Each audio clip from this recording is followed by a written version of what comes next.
ಸಾಮಾನ್ಯವಾಗಿ ಈ ಹುಲ್ಲನ್ನು ಪ್ರತಿಯೊಬ್ಬರು ನೋಡೇ ಇರ್ತೀರಾ. ಈ ಒಂದು ಗರಿಕೆ ಹುಲ್ಲನ್ನು ಕೇವಲ ಪೂಜೆಗಷ್ಟೇ ಅಲ್ಲ, ಅದ್ಭುತ ಔಷಧಿ ಗುಣಗಳನ್ನು ಹೊಂದಿರುವಂತಹ ಆಯುರ್ವೇದದ ಮೂಲಿಕೆ ಕೂಡ ಇದು. ಇದು ರಕ್ತ ಶುದ್ಧೀಕರಣ, ರೋಗ ನಿರೋಧಕ ಶಕ್ತಿಯನ್ನು ಹೆಚ್ಚಾಗಿ ಮಾಡುವಂಥದ್ದು, ಮಧುಮೇಹವನ್ನು ನಿಯಂತ್ರಣದಲ್ಲಿಡುತ್ತೆ. ಅಷ್ಟೇ ಅಲ್ಲ, ಈ ಒಂದು ಚರ್ಮದ ಸಮಸ್ಯೆಗಳು ಕೂಡ ನಿವಾರಣೆ ಆಗುತ್ತೆ. ಹಾಗೆಯೇ ಮೂತ್ರನಾಳದ ಸೋಂಕಿಗೆ ಕೂಡ ಒಂದೊಳ್ಳೆ ಅದ್ಭುತವಾದ ರಾಮಬಾಣ ಕೂಡ ಆಗಿದೆ. ಹಾಗೆಯೇ ಈ ಒಂದು ಗರಿಕೆ ಹುಲ್ಲು ನೈಸರ್ಗಿಕ ರಕ್ತ ಶುದ್ಧೀಕಾರಕ ಕೂಡ ಆಗಿದೆ.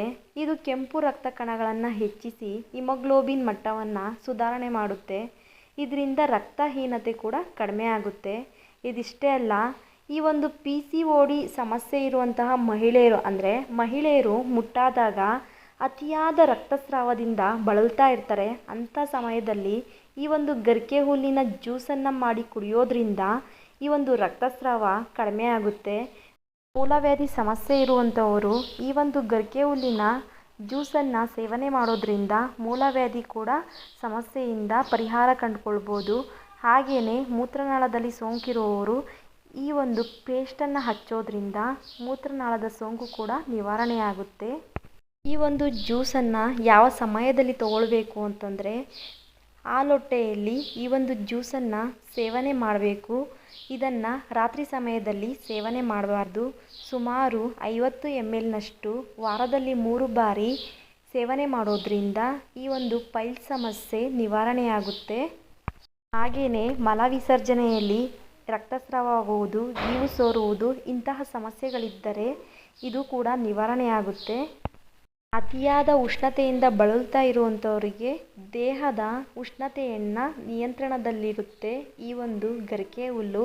ಹಾಗೆಯೇ ಈ ಒಂದು ಗರಿಕೆ ಹುಲ್ಲಿನ ರಸವನ್ನು ಅಜೀರ್ಣ ಇರುವಂಥವರು ಇದನ್ನು ಸೇವಿಸಬಾರ್ದು. ಇದರ ಪರ್ಯಾಯವಾಗಿ ಈ ಒಂದು ಗರಿಕೆ ಹುಲ್ಲಿನ ಕಷಾಯ ಮಾಡಿ ಕೂಡ ಸೇವನೆ ಮಾಡ್ಬೋದು. ಗರಿಕೆ ಹುಲ್ಲಿನ ಕಷಾಯ ಹೇಗೆ ಮಾಡೋದು ಅಂತಂದರೆ, ಸ್ವಲ್ಪ ಗರಿಕೆ ಹುಲ್ಲನ್ನು ತಗೊಂಡು ಚೆನ್ನಾಗಿ ತೊಳೆದು ನಂತರ ಅದಕ್ಕೆ ಒಂದು 2 ಗ್ಲಾಸ್ನಷ್ಟು ನೀರನ್ನು ಹಾಕಿ 1 ಗ್ಲಾಸ್ ಆಗುವವರೆಗೆ ಚೆನ್ನಾಗಿ ಕುದಿಸಿ ನಂತರ ಆರಿಸಿ ಅದನ್ನು ಸೋಸಿ ಕುಡಿದ್ರೆ ಕಷಾಯ ರೆಡಿಯಾಗುತ್ತೆ. ಸೊ ಯಾವುದೇ ಒಂದು ರೀತಿಯ ಸಮಸ್ಯೆ ಇರೋದಿಲ್ಲ, ಅಡ್ಡ ಪರಿಣಾಮಗಳು ಬೀರೋದಿಲ್ಲ. ಈ ಒಂದು ದೇಹದಲ್ಲಿರುವಂತಹ ಉಷ್ಣತೆಯನ್ನು ಕಡಿಮೆ ಮಾಡುತ್ತೆ. ಅಷ್ಟೇ ಅಲ್ಲ, ಈ ಒಂದು ಹೆಚ್ಚಾಗಿ ತಲೆನೋವು ಉಷ್ಣತೆಯಿಂದ ಏನಾದರೂ ತಲೆನೋವಿಂದ ಬಳಲ್ತಾ ಇದ್ದರೆ ಆಗ ಈ ಒಂದು ಗರಿಕೆ ಹುಲ್ಲಿನ ಪೇಸ್ಟನ್ನು ಹಣೆಗೆ ಹಚ್ಚೋದ್ರಿಂದ ತಲೆನೋವು ಕೂಡ ನಿವಾರಣೆ ಆಗುತ್ತೆ. ಇದಷ್ಟೇ ಅಲ್ಲ, ಹಾಗೆಯೇ ಈ ಒಂದು ಗರಿಕೆ ಹುಲ್ಲಿನ ಪೇಸ್ಟನ್ನು ಮಾಡಿ ಮುಖದಲ್ಲಿರುವಂತಹ ಮೊಡವೆಗಳಿಗೆ ಹಚ್ಚೋದ್ರಿಂದ ಮುಖದಲ್ಲಿರುವಂತಹ ಕಪ್ಪು ಕಲೆಗಳು ಹಾಗೆ ಮೊಡವೆಗಳು ಮಾಯ ಆಗುತ್ತೆ. ಹಾಗೆಯೇ ಮೂಗಲ್ಲಿ ರಕ್ತಸ್ರಾವ ಆಗ್ತಾ ಇದ್ದರೆ ಜಸ್ಟ್ 2 ಹನಿಗಳಷ್ಟು ಮೂಗಿನ ಒಳ್ಳೆಗಳಿಗೆ ಈ ಒಂದು ಗರಿಕೆಯ ರಸವನ್ನು ಹಾಕಿದಾಗ ರಕ್ತಸ್ರಾವ ಸಹ ನಿಲ್ಲುತ್ತೆ. ಆತ್ಮೀಯ ಸ್ನೇಹಿತರೆ, ಈ ಒಂದು ಚಿಕ್ಕ ಮಾಹಿತಿಯನ್ನು ನಿಮ್ಮ ಸ್ನೇಹಿತರೊಂದಿಗೆ ಶೇರ್ ಮಾಡಿ. ಹಾಗೆ ನಿಮ್ಮ ಅಭಿಪ್ರಾಯಗಳನ್ನು ಕಮೆಂಟ್ ಮಾಡಿ ತಿಳಿಸಿ. ನಿಮ್ಮ ಅಭಿಪ್ರಾಯಗಳಿಗೆ ತಕ್ಕಂತಹ ಉತ್ತರವನ್ನು ಕೊಡಲು ಪ್ರಯತ್ನ ಪಡುತ್ತೇನೆ. ಹಾಗೆಯೇ ವಿಡಿಯೋಗೊಂದು ಲೈಕ್ ಮಾಡಿ, ನಮ್ಮ ಪೇಜನ್ನು ಇನ್ನಷ್ಟು ಅಪ್ಡೇಟ್ಗಾಗಿ ಫಾಲೋ ಮಾಡಿ. ನಿಮ್ಮ ಆರೋಗ್ಯದ ಕಡೆ ಗಮನ ಹರಿಸಿ. ಧನ್ಯವಾದಗಳು.